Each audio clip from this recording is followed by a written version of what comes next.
बिस्मिल्लाहिर्रहमानिर्रहीम। अस्सलाम वालेकुम स्टूडेंट्स, क्या हाल है जी? कैसे हैं आप सब? उम्मीद करता हूँ आप सब खैरियत से होंगे। स्टूडेंट्स, मैं हूँ मोहम्मद इब्राहिम, आपके चैनल डायमेंशनल फिजिक्स से। और प्यारे स्टूडेंट्स, आज हम डिस्कस करने वाले हैं class 9 physics 2025 Punjab text book board chapter number 7। Students, हम डिस्कस कर रहे थे थर्मल प्रॉपर्टीज़ ऑफ मैटर, और आज का हमारा टॉपिक है जी chapter number 7 constructed response questions. ठीक है जी, आज हम exercise based constructed response questions को डिस्कस करेंगे जी। चैप्टर 7 के फर्स्ट क्वेश्चन आपके सामने डिस्प्ले पर है 7.1। Is kinetic molecular theory of matter applicable to plasma state of matter, describe briefly. कहता है कि क्या जो आपके पास KMT है, kinetic molecular theory of matter, जो आपको सॉलिड, लिक्विड और गैसेस को बड़े अच्छे से एक्सप्लेन करती है, उनके दरमियान गैप्स किस में कम है, किस में ज़्यादा है, स्ट्रॉन्गर या वीकर इंटरमॉलिक्यूलर फोर्सेस किसके दरमियान है, किसकी डेफिनेट शेप है, किसका डेफिनेट वॉल्यूम है। तो कहता है क्या ये प्लाज्मा पर भी एप्लीकेबल होती है। फर्स्ट ऑफ ऑल बच्चों, प्लाज्मा क्या होता है? Plasma is the gaseous ionic state of matter. ठीक है, gaseous ionic state of matter को हम प्लाज्मा कहते हैं। तो है तो एक तरह की गैस की किस्म ही ना। तो यस, इस पे भी KMT kinetic molecular theory applicable होती है। तो कैसे होती है जी? आप प्रॉपर आंसर लिखेंगे, yes the kinetic molecular theory applies to plasma. Plasma is made up of free electron and ions moving at high speed. Plasma जी किससे बना है? फ्री इलेक्ट्रॉन से और आइंस से, जो बड़ी हाई स्पीड से मूव करते हैं। ठीक है, the theory explain their constant motion. ये थ्योरी जो है बताती है कि उनकी कॉन्स्टेंट मोशन है। एंड कुलियंस, उनकी कुलियंस के बारे में बताती है। Just like similar to gases. तो मैंने कहा ना कि गैसेस की एक शक्ल है, तो गैसेस जैसा ही है।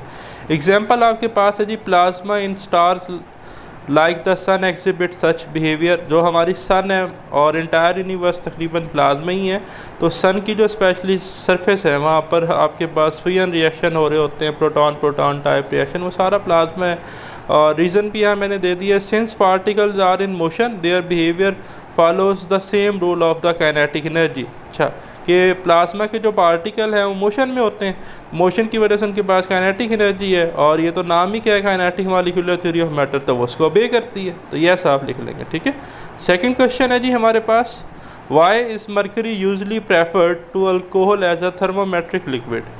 कहता है कि हम मर्करी को क्यों प्रेफर्ड करते हैं अल्कोहल के बनिस्बत as a thermometric liquid. Mercury में ऐसी क्या खासियत है? तो देखें, mercury is preferred because it has a shiny appearance for easy visibility. Mercury की ना बड़ी शाइनी अपीयरेंस है, ठीक है, और ये बड़ा इजीली जो है सिल्वर से इसका कलर होता है, विजिबल हो जाता है। It does not stick to glass, it does not wet to glass. आप देख सकते हैं गिलास के साथ चिपकता नहीं है। ठीक है, इट एक्सपैंड यूनिफॉर्मली, इसकी एक्सपेंशन यूनिफॉर्म है, इक्वल चेंज आएगी, इक्वल चेंज इन टेम्परेचर में। It has a wide temperature range.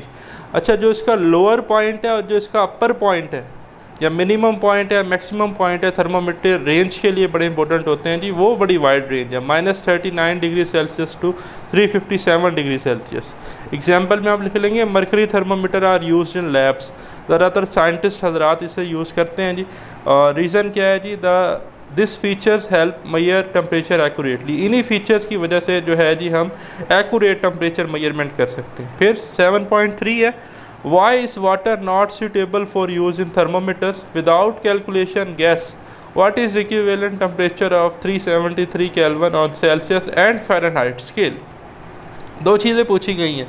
कहता है एक तो बताएं कि वाटर को हम क्यों, वाटर जो है वो थर्मोमेट्रिक मटेरियल यानी कि थर्मोमीटर्स में इस्तेमाल होने के लिए क्यों सूटेबल नहीं है। ठीक है, दूसरा कहता है कि विदाउट कैलकुलेशन, कैलकुलेशन किए बगैर आप गैस लगाएं कि 373 केल्विन डिग्री सेल्सियस और फ़ारेनहाइट में कितना होगा। तो भाई सबसे पहले तो आप पहले का आंसर देखें कि water is not suitable because it stick to glass. भाई गिलास के साथ जो है ना चिपक जाता है, कंटैक्ट करता है। दूसरा, एवेपोरेट इजीली, बड़ी जल्दी वाटर एवेपोरेट हो जाता है। And expand irregularly. Anomalous behaviour of water जो है ना, specially 4 degree Celsius to 0 degree Celsius, ठीक है, इसकी वजह से एक्सपैंड क्या होता है, इरेगुलरली। तो हम वाटर को तो प्रेफर करते ही नहीं हैं। ठीक है, अब चलते हैं दूसरी बात पर कि विदाउट कैलकुलेशन गैस करें। एग्जाम्पल है जी, thermometers do not use water, की हमने देख लिया कि यहाँ था 373 केल्विन। ठीक है, अच्छा, डिग्री सेल्सियस में जाना तो बड़ा आसान है, आप इसमें से 273 माइनस कर दें तो देखते ही पता चल रहा है 100 डिग्री सेल्सियस, ठीक है। और उसने कहा विदाउट कैलकुलेशन करें तो आपने गैस ही लगाना है, ठीक है, आप अंदाज़ा लगा सकते हैं, लेकिन एक्चुअल यही वैल्यू होती है 100 डिग्री सेल्सियस। और आपके पास फिर कन्वर्जन है डिग्री सेल्सियस टू फ़ारेनहाइट, कि Fahrenheit TF is equal to 9/5 TC + 32। जब आप फार्मूला लगाएंगे तो वैल्यू आ जाती है 212, यानी कि 212 डिग्री फ़ारेनहाइट, ठीक है। These values are the boiling point of water, और ये एक्चुअली हमारे पास बॉइलिंग पॉइंट है वाटर के, केल्विन पे, डिग्री सेल्सियस पे और फ़ारेनहाइट स्केल पे, ठीक है। MCQs भी आ सकते हैं। फिर है जी हमारे पास question 7.4, mention 2 ways in which the design of a liquid in glass thermometer may be altered to increase its sensitivity। तो दो हमने जो है जी वेज बताने हैं, तो देखें दो रास्ते हैं। 2 ways are use a narrow capillary tube, पहला क्या है जी कि आप नैरो कैपिलरी ट्यूब इस्तेमाल करें सेंसिटिविटी को इंक्रीज़ करने के लिए, तंग जो है वो ट्यूब होनी चाहिए। Use a liquid that expand more with heat, for example alcohol, ऐसा थर्मोमेट्रिक लिक्विड आप इस्तेमाल करें जो कि कम टेम्परेचर चेंजेस पे ज़्यादा जल्दी एक्सपैंड और एक्यूरेट रीडिंग आपको मिल जाए और सेंसिटिविटी इंक्रीज़ हो जाए, ठीक है। These allow for greater visible change, reason मैंने लिखी है, विद स्मॉल टेम्परेचर डिफरेंस, ठीक है।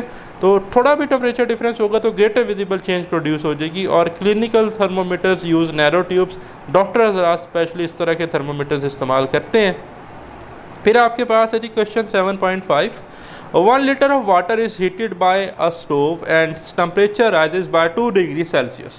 कहता है 1 लीटर पानी है हमारे पास, उसको हमने जी चूल्हे बर्नर पे रखा है और उसका टेम्परेचर राइज हुआ 2 degree Celsius. If 2 litres of water is heated, कहता है अब हम 1 लीटर की जगह अगर 2 लीटर वाटर को हीट करें सेम स्टोव पे, सेम चूल्हे पर, सेम टेम्परेचर पर, फॉर द सेम टाइम, ठीक है, सेम टाइम के लिए, what will be the rise in temperature. तो जो आपके पास लिक्विड का यानी कि वाटर का टेम्परेचर है उसमें क्या चेंज आएगा। तो आप देखें कि पहले आपके पास क्वांटिटी कम थी, ठीक है, बट अब आपके पास क्वांटिटी बढ़ रही है, तो टेम्परेचर में चेंज कम होना चाहिए लिक्विड के। तो देखें the rise in temperature will be less, कि जो राइज आएगा टेम्परेचर ऑफ लिक्विड में वो कम होगा, लाइकली 1 डिग्री सेल्सियस। पहले 2 डिग्री सेल्सियस था तो 1 डिग्री सेल्सियस होगा। क्यों? इक्वेशन हमारे पास होती है जी Q is equal to MC delta T, ठीक है जी। स्पेसिफिक हीट कैपेसिटी जो है इसमें हमारे पास है C, ठीक है। और ये रिलेशन आप याद रखिएगा कि Q directly proportional to mass है, Q directly proportional to T है, C यहाँ पर प्रोपोर्शनलिटी कांस्टेंट है, ठीक है। इक्वेशन आप नोट कर लेंगे।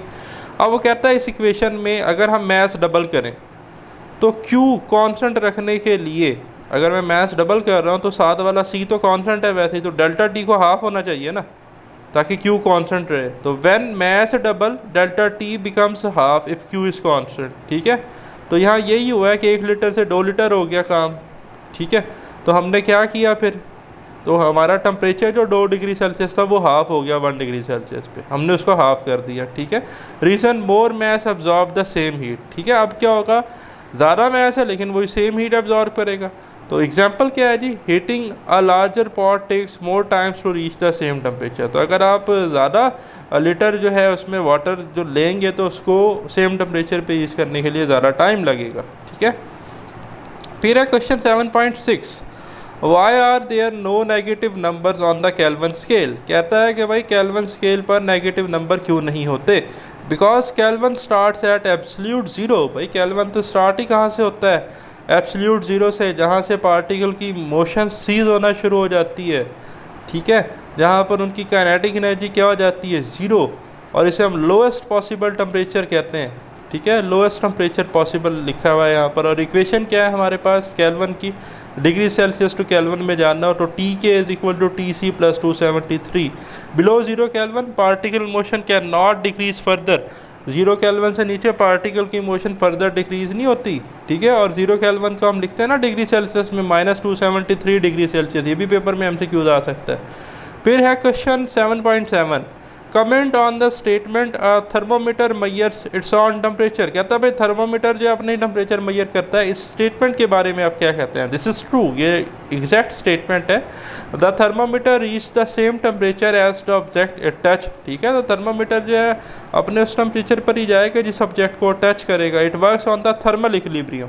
थर्मोमीटर किस पे वर्क करता है? थर्मल इक्विलिब्रियम पे। जब तक थर्मोमीटर का और जिस ऑब्जेक्ट के साथ वो कांटेक्ट में है उसका टेम्परेचर चेंज नहीं हो जाएगा तब तक वो मरकरी इसके अंदर जो है वो एक्सपैंड होता रहेगा, और जब टेम्परेचर चेंज हो जाएगा, थर्मल इक्विलिब्रियम मेंटेन हो जाएगा तो रुक जाएगा, तो आप टेम्परेचर आपको पता चल जाएगा। Thermometer in water shows water temperature only after stabilising.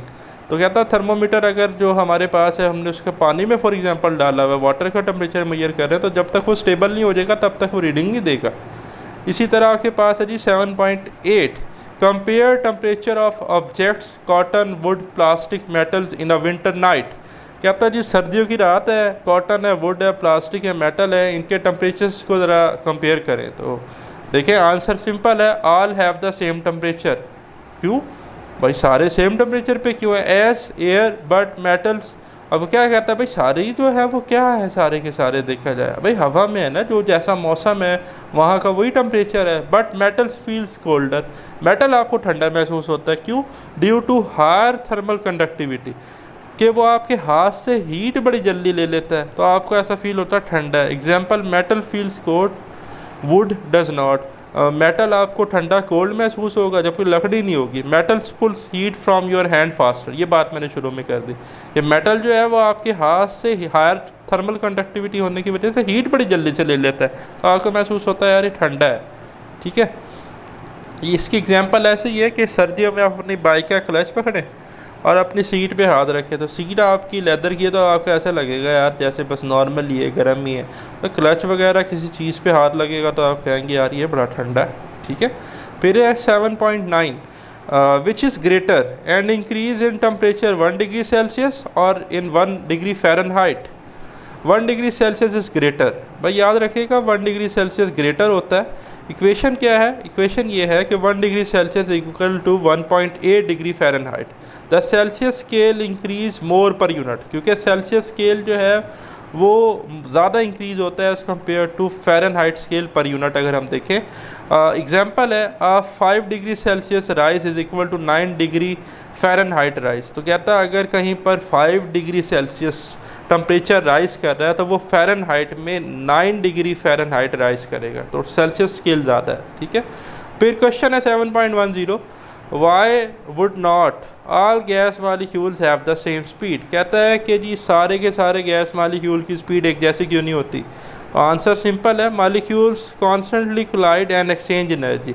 Molecules एक दूसरे के साथ भी कोलाइड करते हैं, अगर किसी कंटेनर में है तो वॉल्स ऑफ कंटेनर के साथ भी कोलाइड करते हैं तो वो एनर्जी एक्सचेंज करते रहते हैं। दीज क्लियंस कासेस डिफरेंट स्पीड, तो क्लियंस होने की वजह से उनकी जो स्पीड है वो डिफरेंट होती है। Some air particle move faster than the other at room temperature, कुछ की स्पीड ज़्यादा है कुछ की कम है क्लियंस की वजह से। तो 7.11 है जी does it make sense to talk about the temperature of a vacuum.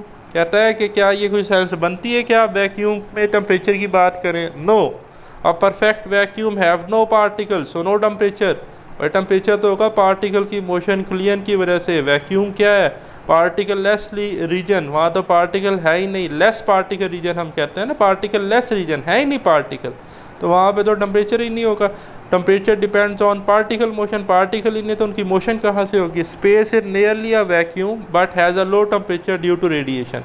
Space एक तरह का नियरली अप्रॉक्सीमेटली है वैक्यूम ही, लेकिन वहाँ पर टेम्परेचर है रेडिएशंस की वजह से जो कि सन से आ रही हैं। फिर आपके पास है जी 7.12 comment a hot body does not contain heat. कहता है कमेंट करें कि एक हॉट बॉडी जो है वो हीट कंटेन नहीं करती। True, hot body internal energy contain करती है। हीट वहाँ पर आएगी जहाँ पर दो बॉडी के दरमियान टेम्परेचर डिफरेंस हो, एक हायर टेम्परेचर पे एक लोअर टेम्परेचर पे हो। ठीक है, ये बात मैंने लेक्चर में बड़े अच्छे से एक्सप्लेन की है। True, a hot body has internal energy. Heat is energy in transit, not something stored. Heat flows from a hotter body to the colder body or a body at higher temperature to a body at lower temperature. A hot cup contains energy, not itself. ठीक है, heat क्या कहता है? एक hot cup of T के पास internal energy store है, भाई heat थोड़ी है उसकी। अगर आप मेटल स्पून डालेंगे और तो हीट जो है वो उस कप से मेटल स्पून में ट्रांसफ़र होगी हायर टेम्परेचर से लोअर टेम्परेचर की तरफ। ठीक, फिर आपके पास लास्ट शॉर्ट क्वेश्चन है जी आज के लेक्चर का 7.13 discuss whether the sun is matter.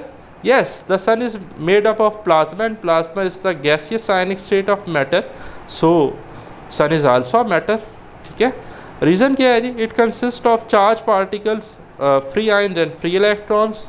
Solar flares are the examples of energetic plasma, ठीक है जी। और ये जो सूरज की किरणें हमारे पास आ रही हैं, जो वहाँ पर रिएक्शन हो रहे हैं, ये सारे का सारा एनर्जेटिक प्लाज्मा की वजह से जो फिजन हो रही है, ठीक है।